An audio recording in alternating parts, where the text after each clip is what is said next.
What's up, guys? Welcome back to Newswave. In just a few weeks from now, the next generation platforms, the PlayStation 5 and the Xbox Series, will be releasing. And just a few weeks after that, we will have the week of backlog building, also known as Black Friday, when a bunch of video games will go on sale for really cheap. We'll pick a bunch up, put it on the shelves, and then, get to them sometime next year. But we are starting to see some ads pop up now with some pretty good deals, kind of mid deals, but we'll talk about all of that here today. Also, we're going to talk a bit about Crash Bandicoot 4 and how that absolutely could be going to the Switch. Big surprise there, but it looks like more and more evidence is starting to pile up now with references to the Switch being found in the game code itself. Guys, if you enjoyed these videos, make sure that like button helps out a ton. And if you're brand new here, hit that red subscribe button down below. And we're going to start today with Demon's Souls, game I'm really looking forward to for the launch of the PlayStation 5. It's probably going to be the first game I play on it next to Spider-Man Miles Morales, but Demon's Souls is the big exclusive for the PlayStation 5 launch, and it looks like they will be taking advantage of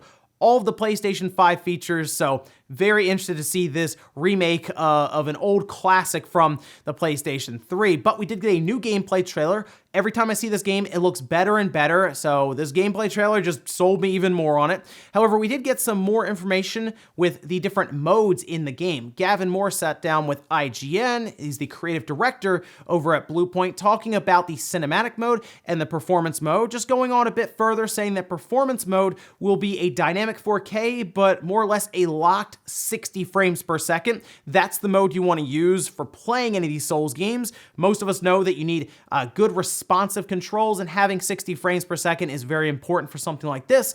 On the other side, the cinematic mode will be 4K 30, where they will be pushing the visuals heavily. So I guess you could still play through that way. I just think the 60 frames per second will benefit much more than the extra shine or tessellation on the ground that you might not even notice when you're trying to dodge. Anyway, the other thing that came up, and I'm a bit surprised this is still something that is brought up around these Souls games, is an easy mode. It doesn't look like they're going to have that. It's just going to be a difficult game, and that's any of these Souls games. I don't know. We've gone through this very recently before with Sekiro, and that won Game of the Year for a lot of places. So I don't think they're going to add an easy mode ever in a Souls game. I get people are more pointing to accessibility, but then there's also the idea of, will they compromise the overall game itself by doing that? Hard to say, but I am curious what you think about the idea of no difficulty settings at all in these Souls games, and let me know what you think about that in the comments. Also, we've talked a little bit about Call of Duty and the overall size problem that series has run into all of a sudden, with like 250 gigabytes of files for the latest Call of Duty game, Modern Warfare. They did introduce a way for you to selectively install certain things, but now we have some of the minimum spec requirements for the new Call of Duty game Cold War coming up. And check this out. They put this chart up here. Look all the way to the right, and there it is again. 250 gigabytes of hard drive space. This was going around all over the place yesterday online. That is, by the way, for the Ultra RTX setting, so keep that in mind. Most people will probably be on the recommended or even minimum settings for that. 175 gigabytes, though, for recommended with ray tracing. However, it does appear that you can just opt to install the multiplayer only, which, let's face it, a lot of people are just going to play multiplayer in Call of Duty, and that's only 50 gigabytes. That's a bit more manageable, but yeah, file sizes and Call of Duty, they don't exactly manage them too well, but at least you can just install the multiplayer, or I guess you can install everything, play through the campaign, and then just keep the multiplayer part installed. Also, here's a funny little fact about the DualSense controller. It looks like people are starting to get them a little early, and over on Reset Era, someone decided to test it with the PlateStation 3. And it works, kind of. It sort of works. You plug it in, you can navigate the menu and all of this. You could set up and watch DVDs. Apparently, the PlayStation button does not operate, though, so you wouldn't be able to, of course, play any games on it then, because when you launch a game, it would have you press that PlayStation button to sync your controller up. However, it does seem that the PS3 at least identifies it as a wired controller when you plug it in.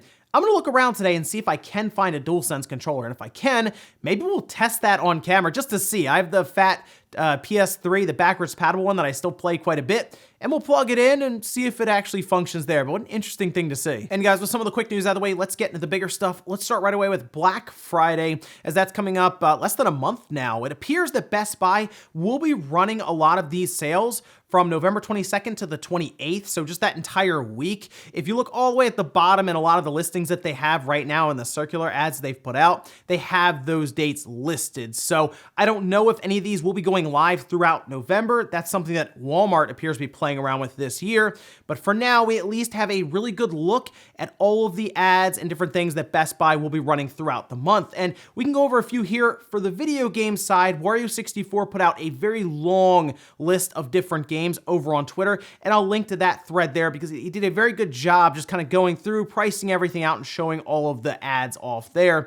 But if you're looking for a PlayStation 5 or an Xbox Series X or S, it appears that Best Buy won't be doing any of that in store. They'll mostly be doing that online, which I guess makes sense because they don't want long lines or crowds or anything gathering around. So they're opting just do everything online. And from what I heard, it looks like right now for pickup of your PS5 pre-order as an example, or the Xbox, they're actually having appointments set up for you to come by and pick it up rather than wait in line outside of the store. As for some of the games, there really are some pretty good sales here. I mean, Persona 5 Royal is $19.99. That is a really good price on the newer Persona 5 game. Doom Eternal at $20. Star Wars Squadrons, which actually, Star Wars Squadrons at $20 is pretty good too. Red Dead Redemption 2, if you missed out on that one, at $20. Spyro Trilogy on the Switch, also a good game. Then we have Tony Hawk Pro Skater 1 and 2, Avengers, and The Last of Us Part 2 at $30 each. Now, if you're looking for really cheap games, $10 each, they have Medieval Predator, MLB The Show 20, Neo 2, and then they also have several PlayStation hits titles to go along with it. At $30, they have Final Fantasy VII Remake, Outer Worlds on the Switch, Mafia Definitive Edition, and then Sakura Wars. Some of the $20 Switch games includes Trials of Mana, which is a good pickup at $20, actually. That's the one I would grab right there.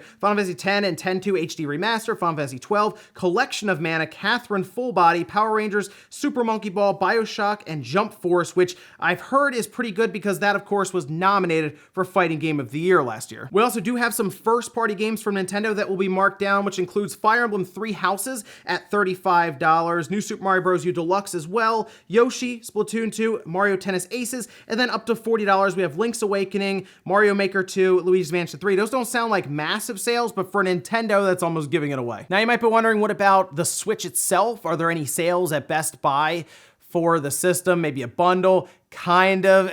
It's the same Mario Kart 8 Deluxe digital bundle that we had before, where it appears comes like a digital code. This time, though, you can see it's the newer Switch. It's not the old one. Remember that whole thing where the new Switch was separate from these deals and they were basically offloading the older, less efficient Switch systems? Yeah, this at least is the one with the better battery life. It also comes with 3 months of the Nintendo Switch Online, still $300 though. That's Nintendo is strange when it comes to these things. They'd rather really add stuff on rather than mark down the price on their systems because, like I said before, they don't like to drop prices on a lot of things. You think I was kidding when I said a $35 copy of Fire Emblem is basically Nintendo thinking they're giving the game away?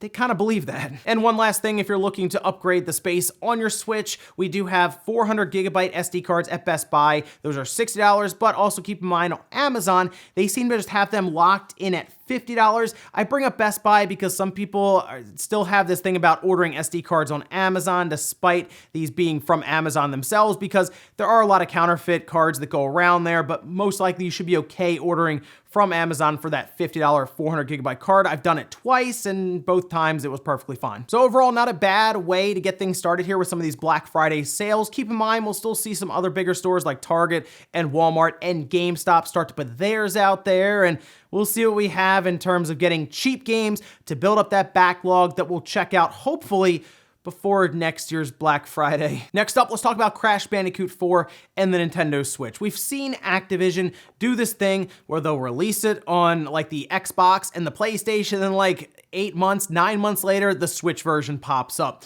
It does feel like they're trying to get people to double dip on this because naturally the Switch has that advantage of being a portable system as well as a home console with its hybrid nature. But still, here we are now with Crash Bandicoot 4, and I feel like most of us understand, yeah, it's probably gonna go to the Switch. Their Insane trilogy sold pretty well there, so why wouldn't they?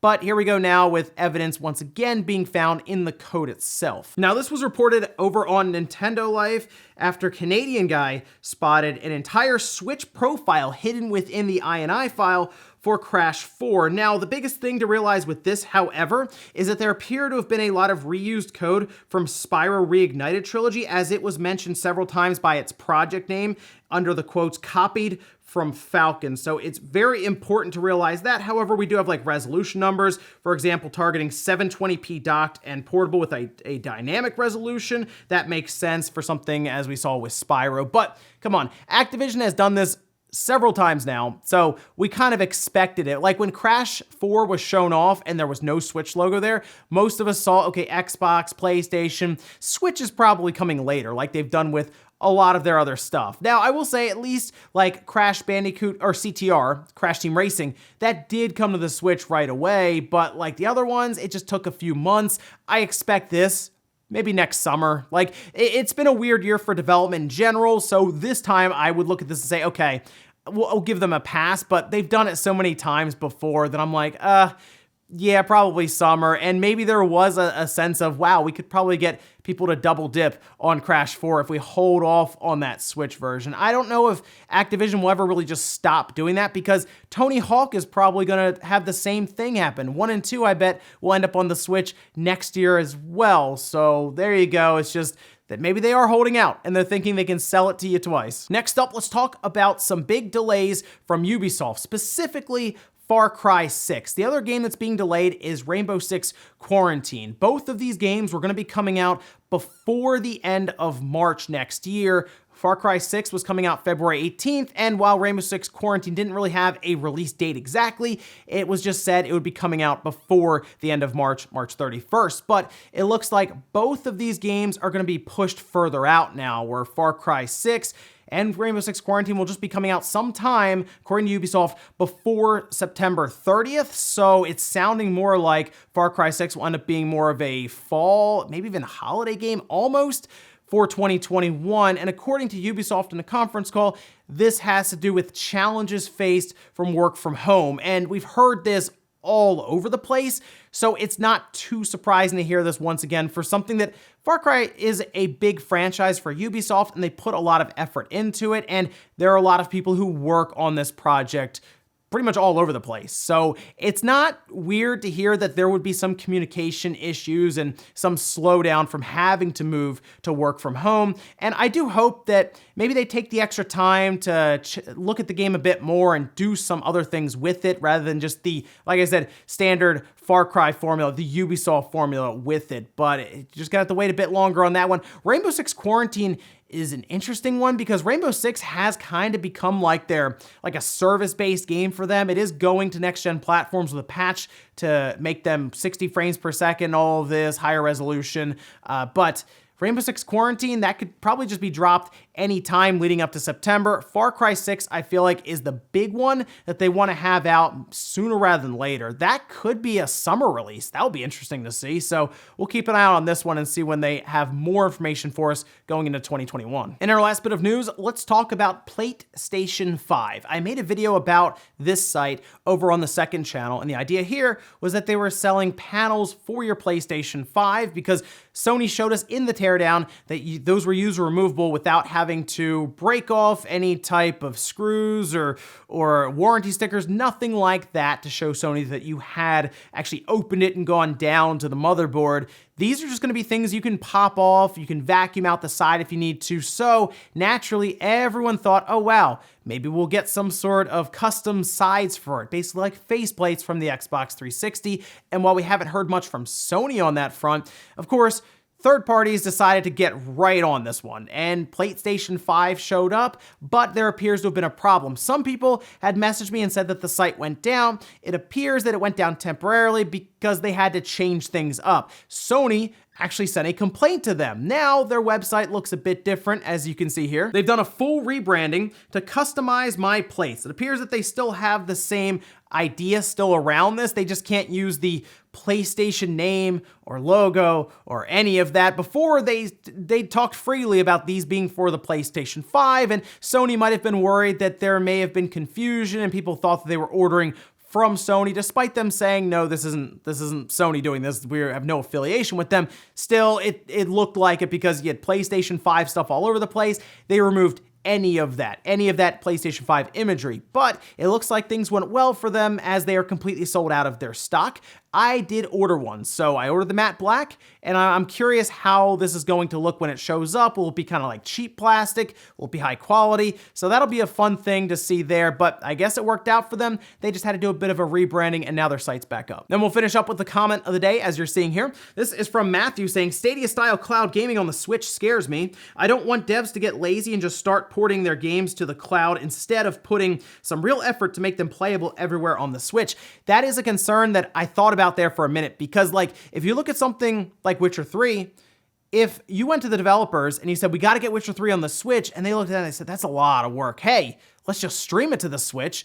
We may have never seen the crazy thing that Saber managed to do with their development magic, as people call it, because there was a lot of stuff that went into it. There's a video showcasing this. It's kind of like a lecture, I think, for GDC, or they talked about how they had to do a lot of things to get it functional. And it is really cool to see it work on the Switch, knowing that the system itself is running the game and not a PC somewhere in a data center taking care of it. And of course, the idea that you can leave your house and not have to be connected to Wi-Fi to play these games is a really cool thing. So I get what you're saying there, because if the option for streaming was available and they didn't have to go through all of the development to get there, they probably would have saved money, and we would have missed out on some of these really cool ports. That, for example, or you have Doom 3 or Wolfenstein 2, maybe that stuff doesn't exist as much if they can just stream it. And ladies and gentlemen, that's gonna do it here for Newswave. If you enjoyed this video, guys, hit the like button, really helps out. If not, hit the dislike, leave comments down below about everything we talked about here today. Whether some of those Black Friday deals for the Switch or any of that, PlayStation, Xbox, let me know if there's anyone there that caught your eye and what you're thinking about picking up. And then also, what do you think about Crash Bandicoot 4 on the Switch? Let me know when you think that's gonna happen. Is it next summer? Is it early in the year? Is it next holiday? Give me an idea as to when you think it will happen. Thanks guys for watching. Have a great weekend. Have some fun at Halloween, and I'll see you guys back here Monday morning, 8 a.m. Eastern time for Newswave.